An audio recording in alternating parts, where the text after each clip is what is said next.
Hiya, it's Vishali. I am at Vicarage Road where Watford have beaten Chelsea 4-1. Yes, you heard it right. Watford have beaten Chelsea 4-1 in the Premier League. This is Chelsea's second straight defeat in the Premier League. Remember, they lost to Bournemouth 3-0 at Stamford Bridge, and they've now come here and they absolutely capitulated, particularly in the last 10 minutes.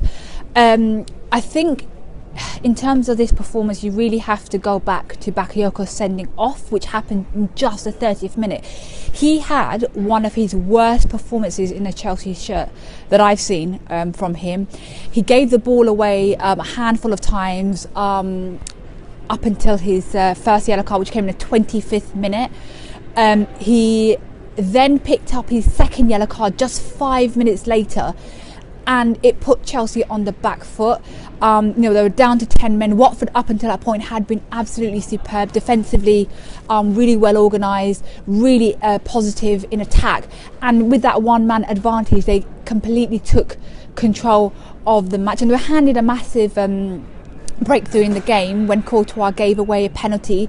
Courtois, I don't know, he hasn't really looked to the same level since coming back from the ankle injury. Perhaps it's just because he's been out for a little while, but certainly against Bournemouth and now today, he just doesn't look himself really. Off the back of giving that interview, I think it was last week, when he said he really wants to get that Golden Glove award this season. He gave away the penalty, Troy Deeney converted it, and in the second half Conte reacted by bringing Giroud on for his Chelsea debut.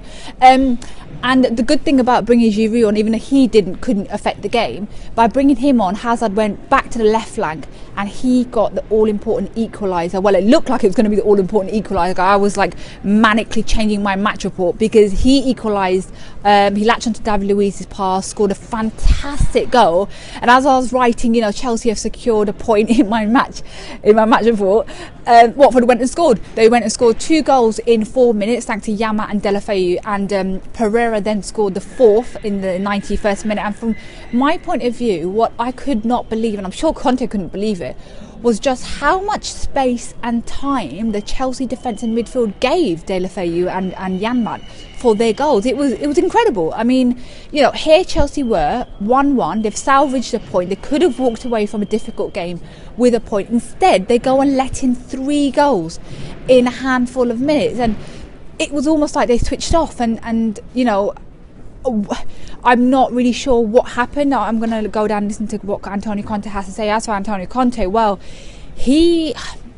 I've seen him since he obviously joined Chelsea. Obviously, I've covered Chelsea for 3 seasons now.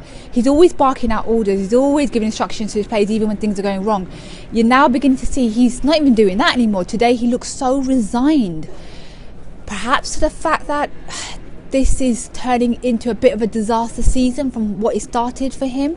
Maybe he knows now he's going to leave. I don't know. He just looks like he doesn't understand what he's seeing on the pitch. Perhaps he does understand it and he just doesn't know what to do anymore. Chelsea really need to find an answer to their woes, because they've got West Brom next week, they've got Hull in the FA Cup, and then they've got Barcelona in the Champions League. I hate to say it, but will Conte still be around for that game if they continue to lose? I certainly want to see him at least see out the season. I don't want to see him get sacked.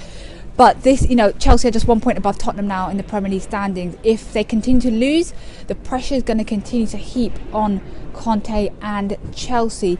I'll be at Chelsea's next game, which is against West Brom at Stamford Bridge. Let's see whether or not they can bounce back from this game and this defeat, or let's see whether or not things continue to go from bad to worse for the champions.